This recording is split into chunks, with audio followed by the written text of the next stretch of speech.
Hello students, welcome back to my channel. आज मैं आप लोगों के लिए लेकर आई हूँ प्रेजेंट इंडेफिनिट टेंस। पास्ट के जो है मैं चारों टेंसेस आपको सिखा चुकी हूँ। Past indefinite, continuous, perfect and perfect continuous. हमारा पास्ट का जो है वो फाइंड अप हो चुका है। तो आज मैं आपके लिए लेकर आई हूँ present indefinite tense. Present indefinite tense आखिर होते हैं क्या है, इसका हम थोड़ा सा इंट्रोडक्शन ले लेते हैं ताकि आपको जब टेंस सीखें तो आपको प्रॉब्लम नहीं हो। तो प्रेजेंट का मतलब होता है हाल में, यानी कि आज की डेट में, आज वाले दिन में जो भी काम किया जाए उसको प्रेजेंट में शुमार किया जाता है। ठीक है, प्रेजेंट मीन हाल। इंडेफिनिट टेंस, प्रेजेंट के इंडेफिनिट टेंस की पहचान क्या है। अब यहाँ पे इसकी पहचान मैंने लिखी हुई है कि आप इसको कैसे पहचानेंगे। ऑफ कोर्स उर्दू तो हम लोग नॉर्मली बोलते हैं, तो हमें इंग्लिश में ही ट्रांसलेशन की ज़रूरत पड़ती है। तो उर्दू में जुमला कैसा होगा जिसको आप इंग्लिश में ट्रांसलेट कर सकें, तो मैंने उसकी उर्दू में पहचान लिखी हुई है कि अगर प्रेजेंट इंडेफिनिट का टेंस आ गया तो आपको कैसे पता चलेगा कि ये टेंस जो है, ये जुमला जो है वो प्रेजेंट इंडेफिनिट का है। तो प्रेजेंट इंडेफिनिट टेंस के जुमले के आखिर में ता है, ते है, ती ही वगैरह आता है। ठीक है, यानी कि मैं काम करता हूँ, मैं जाती हूँ, मैं खाती हूँ, मैं पीती हूँ, मैं रहती हूँ, तो सब में ताहे ताहे ताहे आ रहा है। तो इसका मतलब ये प्रेजेंट इंडेफिनिट टेंस में का टेंस में बोल रही हूँ। ठीक है, अब इसका मेथड और फॉर्मूला क्या है, यानी कि आप कैसे पहचानेंगे कि इसमें कौन सी फॉर्म लगेगी, सब्जेक्ट क्या है। ठीक है, तो यहाँ पे थोड़ा सा डिफरेंट है प्रेजेंट इंडेफिनिट का। तो यहाँ पे मैंने मेथड और फॉर्मूला लिखा हुआ है। इसके बाद मैंने फर्स्ट फॉर्म, सेकंड फॉर्म और थर्ड फॉर्म भी यहाँ पे लिखी हुई है। फर्स्ट फॉर्म में आई है, ठीक है, और वी मतलब फर्स्ट फॉर्म में आई है और आई सिंगुलर है, यानी कि सिंगुलर में आता है। ठीक है, और वी मैंने प्लूरल में कर दिया है। उसको आप सेकंड पर्सन में भी, फर्स्ट पर्सन में दोनों में यूज़ कर सकते हैं। प्लूरल में है वी आई मैं हो गया, जस्ट मैं सिंगुलर हो गई, और वी यानी कि हम एक से ज़्यादा हो गए तो प्लूरल में हो गया है। ठीक है, सेकंड पर्सन में यू है और योर है, यानी कि तुम और तुम्हारा। तो ये जो है सेकंड पर्सन में आ गया। थर्ड पर्सन में क्या है हमारे पास, ये चीज़ मैं आपको इसलिए बता रही हूँ क्योंकि हमें नीचे जो है टेंसेस बनाते वक्त जो है इसकी ज़रूरत पड़ेगी, इसलिए मैंने ये फॉर्मूला यहाँ पे दोबारा से अगेन किया है। थर्ड पर्सन में हमारे पास ही, शी, इट और एनी नेम। देखिए एरो यूँ जा रहा है, यहाँ जगह नहीं थी इसलिए मैंने यूँ कर दिया कि एनी नेम ये ऊपर की लिस्ट में है, यानी कि फर्स्ट पर्सन की सिंगुलर पर्सन में आएगा ये ही, शी, इट, एनी नेम। और प्लूरल में जो है थर्ड पर्सन में जस्ट दे आएगा। ठीक है, दे यानी कि वो बहुत सारे जो लोग हों तो उसमें दे। ठीक है, तो अब हमारे पास फार्मूला क्या है, यानी कि हम कैसे जो है वो करते हैं। हमेशा हमें अपने जुमले के अंदर पहले सब्जेक्ट को पहचानना होता है। इसमें वर्ब की जो है वो फर्स्ट फॉर्म यूज़ होगी। प्रेजेंट इंडेफिनिट में वर्ब की फर्स्ट फॉर्म यूज़ होगी और फर्स्ट फॉर्म के साथ आपको एस या ई एस का इजाफा करना है, यानी कि वर्ब की फर्स्ट फॉर्म कोई सी भी आए, ठीक है, तो आपको उसको देखते हुए एस लगाना है या ई एस लगाना है। अब वो तो वर्ब जब आएगी इसको देख के पता चलेगा कि यहाँ पे जस्ट एस लगाना है या ई एस लगाना है प्लस ऑब्जेक्ट। अब ये था अफर्मेटिव। अब नेगेटिव कैसे बनाएंगे हम, तो सब्जेक्ट हो गया हमारा, सब्जेक्ट की जगह पे सब्जेक्ट आ गया। हम लोग जब भी कोई चीज़ मना करते हैं, नेगेटिव मतलब किसी चीज़ को मना करने के लिए, तो हम उर्दू में बोलते हैं मैं नहीं कर रहा, मैं नहीं खा रही, मैं नहीं पी रही, तो नहीं आ रहा है तो हम नॉट लगाते हैं। बट प्रेजेंट डेफिनेट के टेंस को अगर हम नेगेटिव में बनाएंगे तो यहाँ पे नॉट देखें लगा हुआ है, बट नॉट के साथ जो है वो क्या लगेगा, या तो डू लगेगा या डज लगेगा। अब डू कब लगेगा और डज कब लगेगा तो वो सब्जेक्ट को देखते हुए पता चलेगा। ठीक है, कि डू कब लगना है और डज कब लगना है, तो डज भी कब लगेगा याद रखिएगा, डज लगेगा थर्ड पर्सन सिंगुलर के साथ डज लगेगा। ये अब पता चला आपको कि मैंने क्यों लिखा था, ये मैंने इसलिए ही लिखा था। ठीक है, कि डू और डज, तो डू फर्स्ट पर्सन के साथ लगेगा, ठीक है, सेकंड पर्सन के साथ डू लगेगा, एंड थर्ड पर्सन के प्लूरल के साथ डू लगेगा, बाकी थर्ड पर्सन के सिंगुलर के साथ डज लगेगा। इसी तरीके से थर्ड पर्सन के सिंगुलर के साथ, ठीक है, याद रखिएगा थर्ड पर्सन के सिंगुलर के साथ ही ई एस का इजाफा होगा, बाकी जो भी फर्स्ट पर्सन आएगा, सेकंड पर्सन आएगा, उसके साथ जस्ट एस का ही इजाफा होगा। ओके, उसके बाद नॉट लगा वर्ब की फर्स्ट फॉर्म प्लस ऑब्जेक्ट।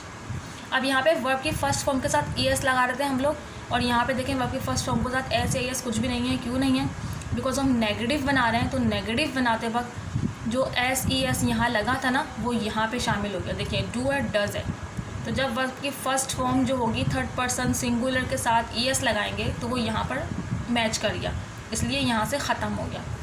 और इंट्रोगेटिव बनाते वक्त ऑफकोर्स हम डू या डज जो भी हमने लगाया हुआ होगा वो हम स्टार्ट में लेकर आ जाएंगे। उसके बाद सब्जेक्ट वर्ब की फर्स्ट फॉर्म प्लस ऑब्जेक्ट। ठीक है, अगर ये चीज़ आपके समझ में आ गई ना तो आप आराम से जुमला बना सकते हैं। जैसे यहाँ पे मैंने लिखा हुआ है मैं ख़त लिखता हूँ।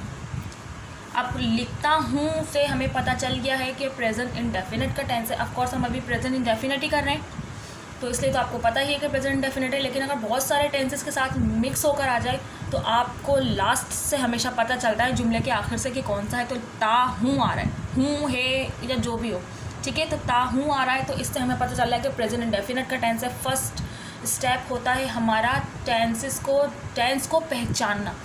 तो हमने टेंस को पहचान लिया कि ये प्रेजेंट इंडेफिनिट का टेंस है। उसके बाद हमारा सेकंड स्टेप आता है हमें सब्जेक्ट को पहचानना होता है, क्योंकि हमारे पास सब्जेक्ट है। तो मैं ख़त लिखता हूँ, तो यहाँ पे काम मैं कर रहा है, जो ये हो गया हमारा सब्जेक्ट।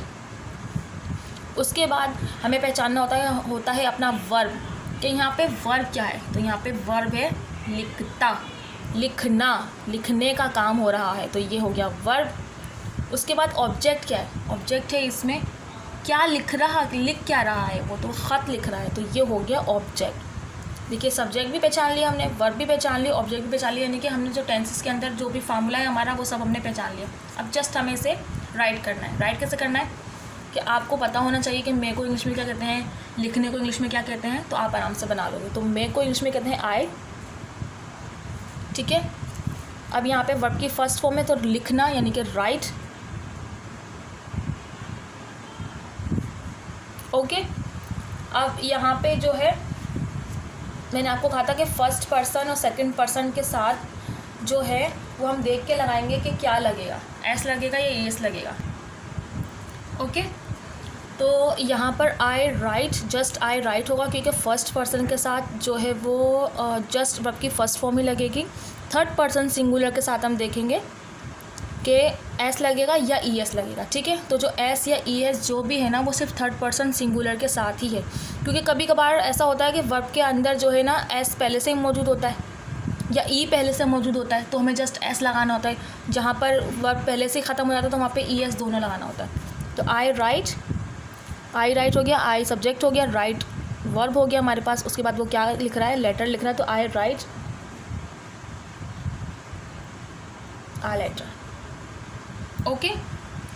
ये हो गया हमारा अफर्मेटिव। अब इसका हम नेगेटिव कैसे बनाएंगे, सब्जेक्ट की जगह पे सब्जेक्ट हो तो मैंने सब्जेक्ट की जगह पे मैं सब्जेक्ट ही ले लेती हूँ, ठीक है। यहाँ पे वर्ब की फर्स्ट फॉर्म है तो यहाँ पे क्या लगेगा, ऑफ कोर्स यहाँ पे डू लगेगा। मैं आपको बता चुकी हूँ कि सिर्फ वर्ब की थर्ड पर्सन सिंगुलर के साथ ही डज लगेगा। तो यहाँ पे फर्स्ट पर्सन है तो आई डू, उसके बाद नॉट, ठीक है, आई डू नॉट।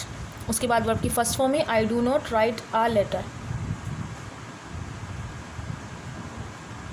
ये हो गया नेगेटिव, ये हो गया अफर्मेटिव, ठीक है। अब हमें इसका जो है इंट्रोगेटिव बनाना है। इंट्रोगेटिव बनाते हम क्या करेंगे, जो भी हमारा डू या डज जो भी हमारा आया होगा मना करने में वो हम यहाँ लगा देंगे। ऑफ कोर्स देखिए यहाँ पे डू है तो मैंने बड़ा बनाया है, ठीक है, स्टार्ट में आया है डू आई, उसके बाद write a letter and question mark. याद रखिएगा आप लोग जब भी इंट्रोगेटिव बनाते हैं, बहुत से स्टूडेंट्स को मैंने देखा है कि इंट्रोगेटिव तो वो बना लेते हैं बट इंट्रोगेटिव का साइन लगाना भूल जाते हैं। कि जब आप सवाल कर रहे हैं तो सवालिया निशान ज़रूर लगाया करें, ठीक है।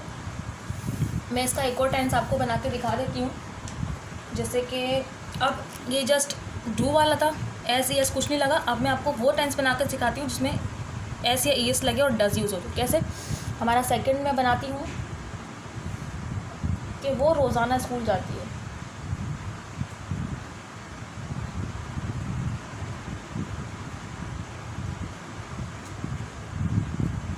ठीक है। अब यहाँ पे क्या हो गया, वो रोज़ाना स्कूल जाती है। अब जाती है, ती ता ते प्रेजेंट इंडेफिनिट का टेंस है। फर्स्ट स्टेप हमारा पहचानना होता है जुमले को। उसके बाद हमारा स्टेप होता है सब्जेक्ट वर्ब की फर्स्ट फॉर्म और ऑब्जेक्ट को पहचानना।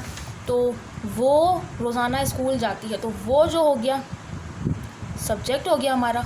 अब यहाँ पे कौन जा रही है, लड़की जा रही है, लड़का जा रहा है, अभी कुछ नहीं पता, लेकिन हम आखिर में पता चल जाएंगे कि जाती है, तो पता चल रहा है कि यहाँ पे लड़की जा रही है, ठीक है। अब क्या काम कर रही है, वो जाने का काम कर रही है, जाना, जाना हो गया हमारा वर्ब, जाने को ऑफ कोर्स हम गो बोलते हैं, ठीक है। अब वो कहाँ जा रही है, स्कूल जा रही है, ये हो गया हमारा ऑब्जेक्ट। रोज़ाना स्कूल जा रही है तो जस्ट उन्होंने बता दिया कि रोज़ जाती है तो हम लिख देंगे डेली स्कूल, ठीक है। तो अब हम बनाना शुरू करते हैं। फर्स्ट में हमारा आता है सब्जेक्ट में, तो सब्जेक्ट है हमारा शी, लड़की है, ठीक है, शी। उसके बाद हमारे पास वर्ब की फर्स्ट फॉर्म है तो गो है। अब देखिए ये थर्ड पर्सन सिंगुलर है, मैंने आपको बताया ना कि थर्ड पर्सन सिंगुलर के साथ ऐसे ये लगता है। अब यहाँ पे क्या लगेगा, यहाँ पे ई एस दोनों लगेगा। क्यों? क्योंकि यहाँ पर देखें ये जस्ट गो है, इसके साथ कोई भी ऐसा वर्ब नहीं आया है जिसमें ई पहले से मौजूद होता है। तो एस सिर्फ वहाँ लगता है जहाँ पे वर्ब के अंदर पहले से ई मौजूद होता है लिखा हुआ एंड में, तो हम जस्ट एस का इजाफा करते हैं। लेकिन जहाँ पे दोनों ही नहीं होते यानी कि ई एस दोनों ही नहीं होता तो हम वहाँ पे दोनों लगा देते हैं। तो शी गोज़ हो गया, ठीक है, इस तरीके से ई एस लग गया, ठीक है, ओके। शी गोज़ क्या कर रही है, वो स्कूल जाने का काम कर रही है, तो शी गोज़ टू स्कूल